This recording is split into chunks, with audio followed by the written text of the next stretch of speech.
अभियान के तहत अब तक 1 करोड़ बहनों की वार्षिक आय 1 लाख से अधिक हो चुकी है।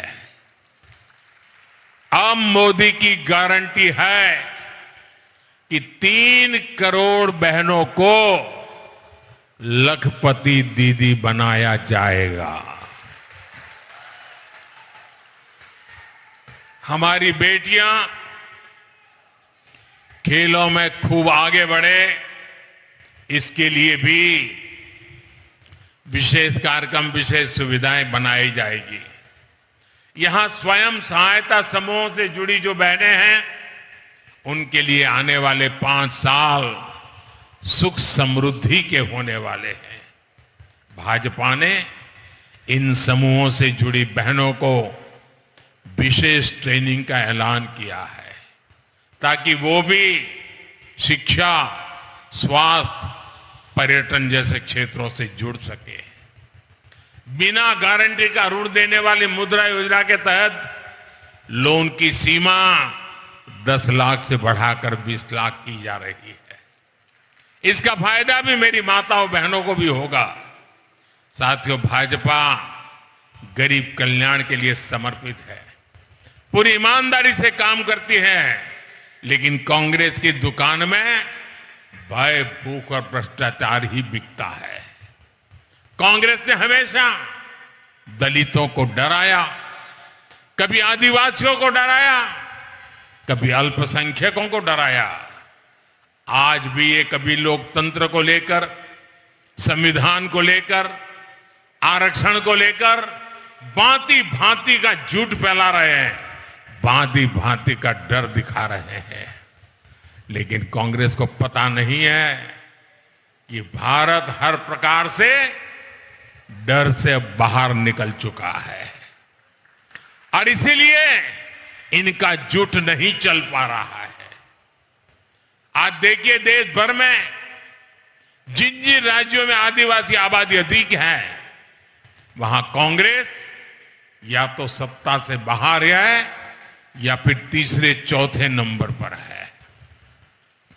साथियों, कांग्रेस के विरुद्ध ये आदिवासी समाज का आक्रोश है। इस आक्रोश के ठोस कारण है। आप मुझे बताइए, जब पंचायत से पार्लियामेंट तक कांग्रेस की सरकारें थी, तब भी आदिवासी समाज था या नहीं था? आदिवासी समाज था कि नहीं था? देश गुलाम था तब भी आदिवासी समाज था कि नहीं था? प्रभु रामचंद्र के जमाने में आदिवासी समाज था कि नहीं था? लेकिन तो कभी आदिवासियों के कल्याण के लिए कोई मंत्री, मिनिस्ट्री बनाने का मन नहीं कर गया, बजट बनाने का मन नहीं कर गया। ये अटल जी की सरकार आई तब पहली बार आदिवासियों के लिए अलग मंत्रालय बना, अलग बजट बना। करोड़ों आदिवासी बेटे बेटियों में से कांग्रेस को 60 वर्षों में एक भी ऐसा नहीं मिला जो देश का राष्ट्रपति बन सके। क्या आदिवासी समाज में क्षमता नहीं थी क्या? जरा सोचिए, कांग्रेस की क्या मानसिकता है। 2014 में आपने अपने सेवक को आशीर्वाद दिया।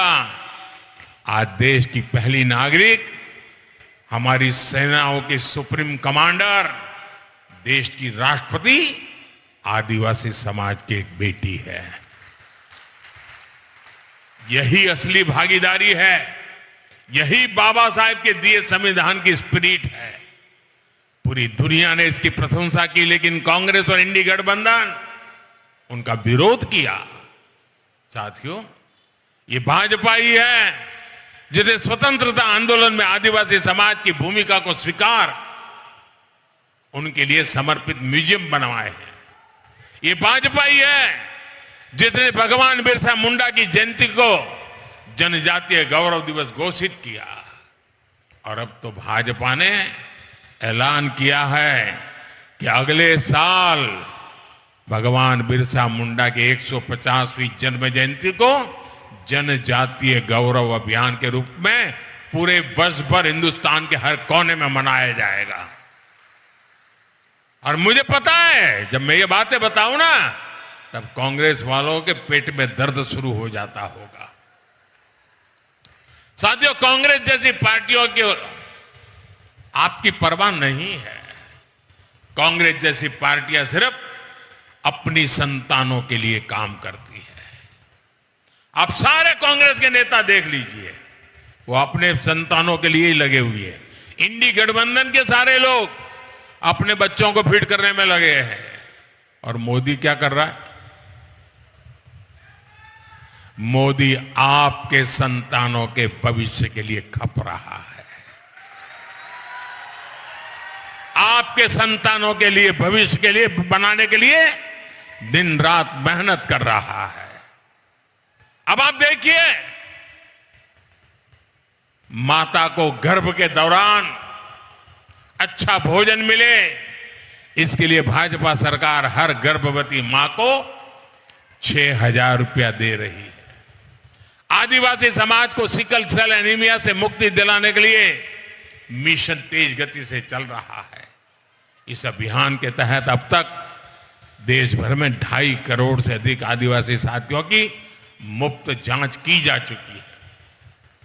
दवाई के साथ साथ आदिवासी युवाओं की पढ़ाई और कमाई के लिए भी अभूतपूर्व काम हो रहा है। 10 सालों में आदिवासी बच्चों के लिए हमने 400 से अधिक एकलव्य मॉडल स्कूल खोले हैं। भाजपा का संकल्प है कि इनको हम 750 तक ले जाएंगे। हमने 24,000 करोड़ रुपए की योजना उन जनजातियों के लिए भी बनाई है जो आदिवासियों में भी सबसे पिछड़े हैं। इसमें राजस्थान की भी हमारी सहारिया जैसी कौम, सहारिया जैसी जातियां, उनको हमने प्राथमिकता दी है। साथियों, स्वार्थ और अवसरवादिता में घिरी कांग्रेस की हालत ऐसी हो गई है कि कांग्रेस का शाही परिवार आजादी के इतिहास में पहली बार होगा। और ये नोट करिए, आजादी के बाद इतने चुनाव हुए, पहली बार दिल्ली में कांग्रेस का जो शाही परिवार रहता है वो कांग्रेस को वोट नहीं देगा। अगर ये शाही परिवार कांग्रेस को वोट नहीं देता है तो आपसे वोट मांगने का उनको क्या हक है भाइयों? जहां इस शाही परिवार के लोग रहते हैं वहां कांग्रेस चुनाव ही नहीं लड़ रही है। पहली बार ऐसा हो रहा है। कांग्रेस की दुर्दशा कि उनका शाही परिवार खुद कांग्रेस को वोट नहीं कर पाएगा। इधर राजस्थान में क्या हो रहा है? हमारे यहां कांग्रेस के नेता घर घर जाकर के क्या कह रहे हैं? कांग्रेस को वोट मत दो।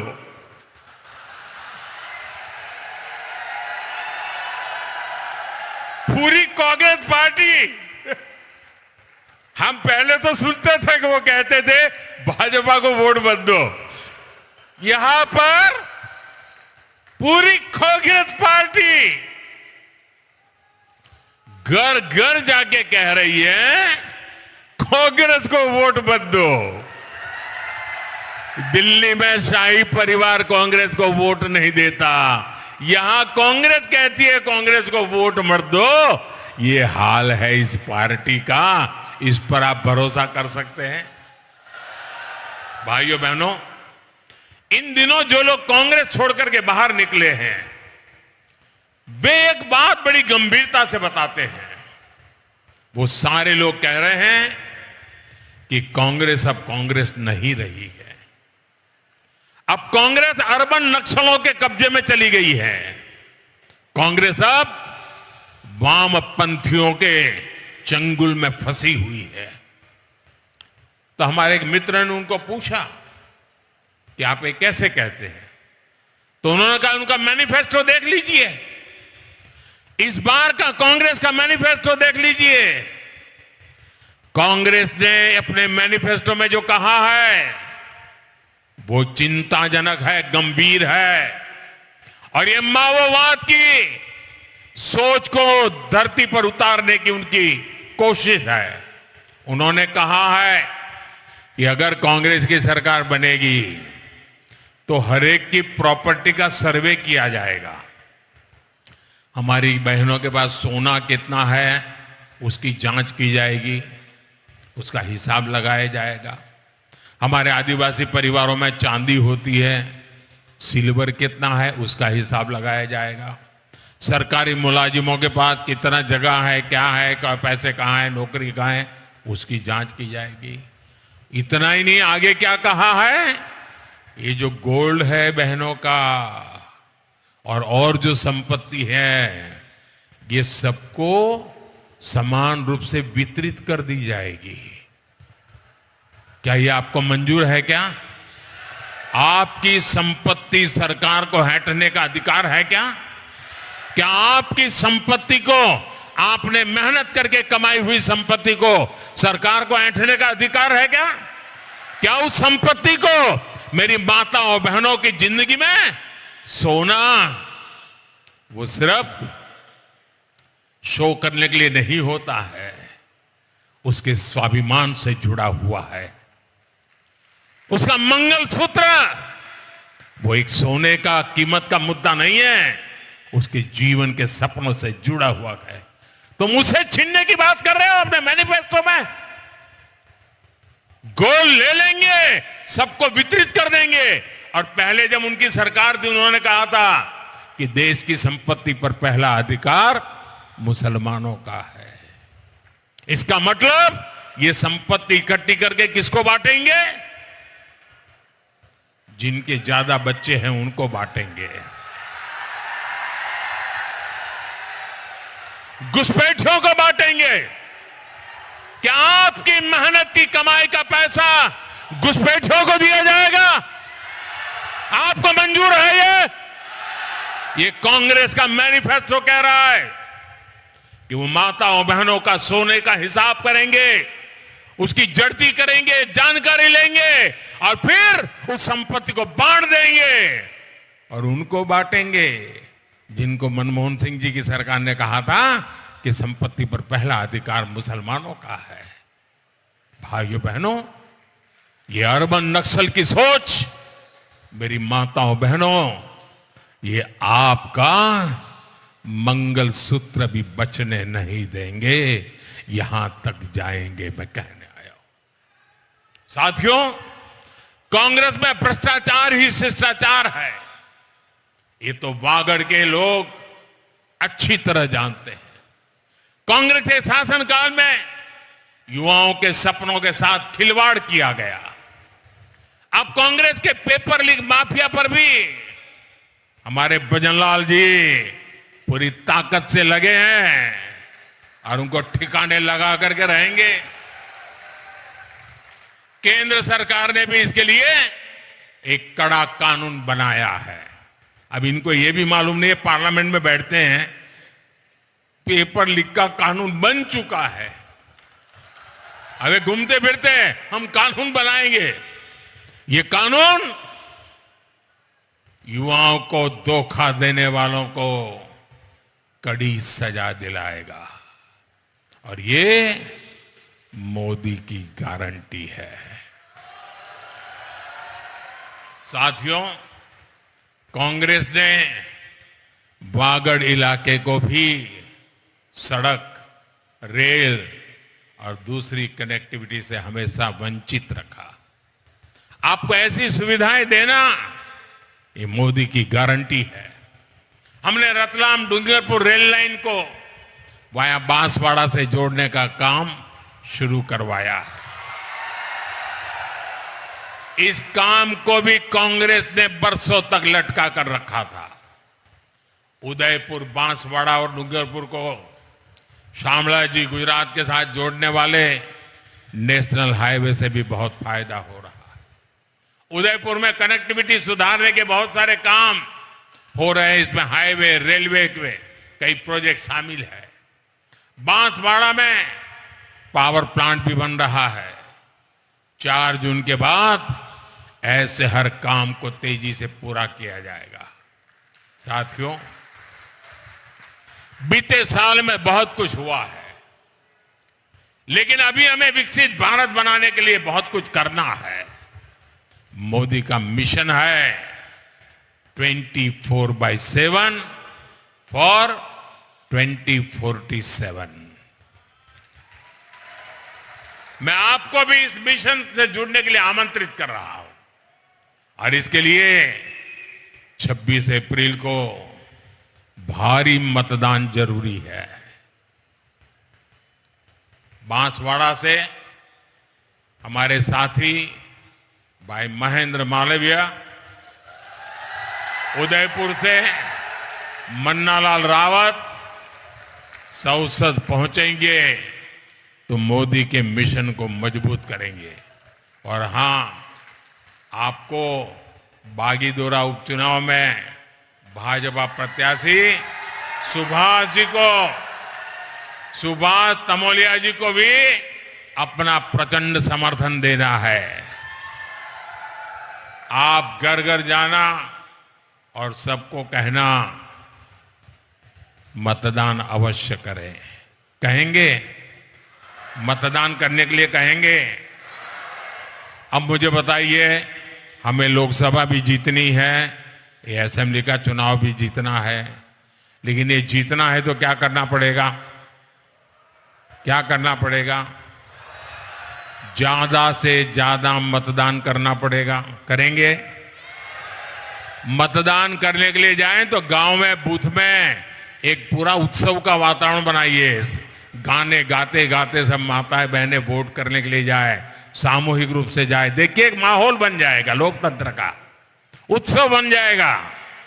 और दूसरा काम, हर किसी का एक ही संकल्प होना चाहिए, हम हमारा पोलिंग बूथ जीत के रहेंगे। हमारा पोलिंग बूथ हम हारेंगे नहीं। हमारे पोलिंग बूथ में हम भाजपा का झंडा झुकने नहीं देंगे। इसकी चिंता करेंगे? पक्का करेंगे? अच्छा, मेरा एक काम करेंगे? क्यों ठंडे हो गए? ये मालवीय जी के लिए कहा तो सबने कहा करेंगे। अब मैं कह रहा हूं मेरा काम करेंगे तो ठंडे पड़ गए। जरा हाथ ऊपर करके बताइए, मेरा काम करेंगे? पक्का करेंगे?